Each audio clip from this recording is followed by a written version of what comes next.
Good morning. I pray that God's grace will open your hearts to my message this morning. When I started the Image Project, I thought I was just going to find sponsors for girls and do my part in the world. I never thought I'd be talking to you this morning about social justice. But what I've learned is that if you dare to follow the dream that God has in your heart, you have to be brave enough to fight.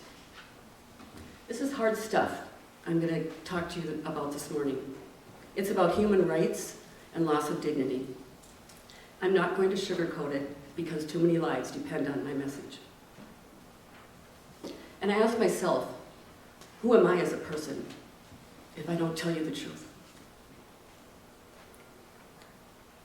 In the beginning, it seemed like it was easy.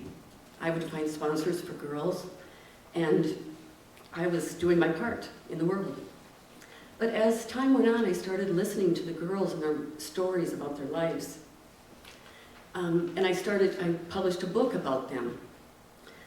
But I'm embarrassed to tell you that back then I wasn't strong enough to tell about the extreme injustices I was learning, but today I am. Before Namyaki School was built, the girls were attending school in other places. And one time I thought, maybe I could ask them more about the stories and things that they were experiencing in their lives. So I asked if any of them wanted to stay after the meeting to talk to me.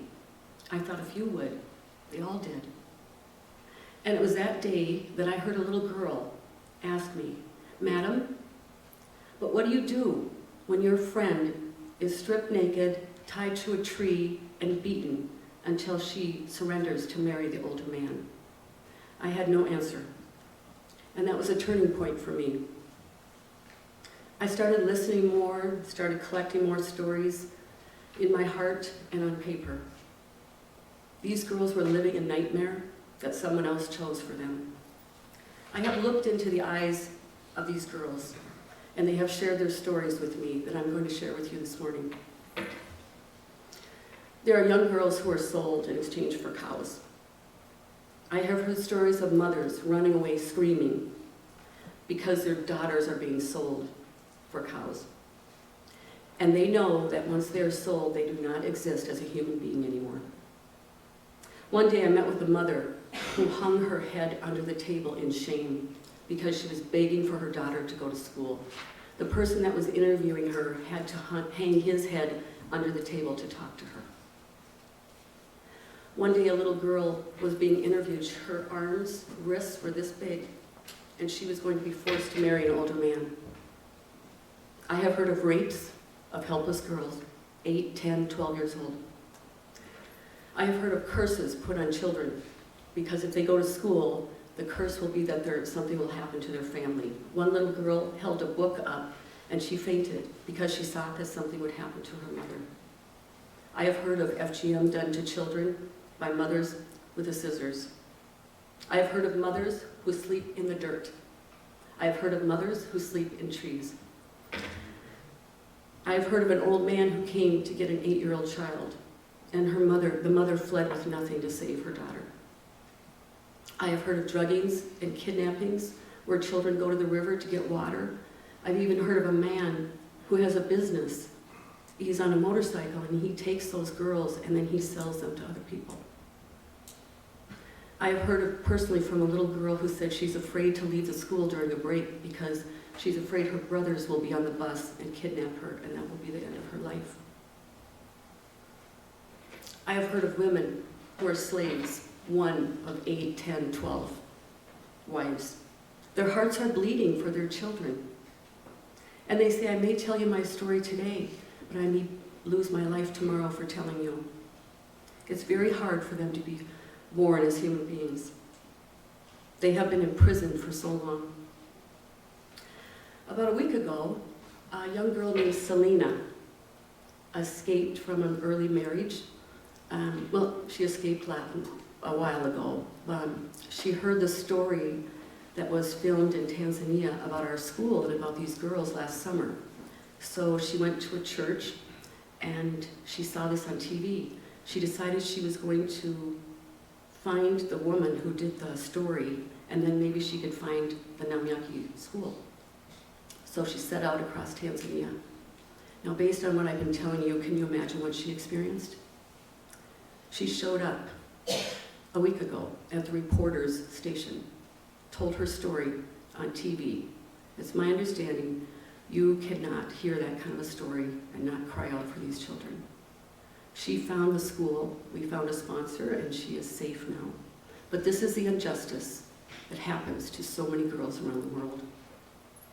Other girls are showing up at our school this past week because they're not even students there. And they said, we'd rather die here in public than in the bush by ourselves. This prompted me to send a letter to the United Nations explaining these girls, when they do go to school, they come back, they give back to their community, their teachers, their role models for the future. They are brave little girls. I also told the story of Selena. And I personally know of almost 100 girls over the years that have disappeared and gone missing from schools in Tanzania. No doubt they have been sold in exchange for marriage. But I have their pictures and their letters. They did exist as human beings at some point, and now they're gone. I asked the United Nations for help because we can't address this issue by ourselves. And I'm waiting for a reply from them. I want to be able to personally tell the women and the girls how the United Nations stands on these injustices to girls and women. To say this is hard is an understatement.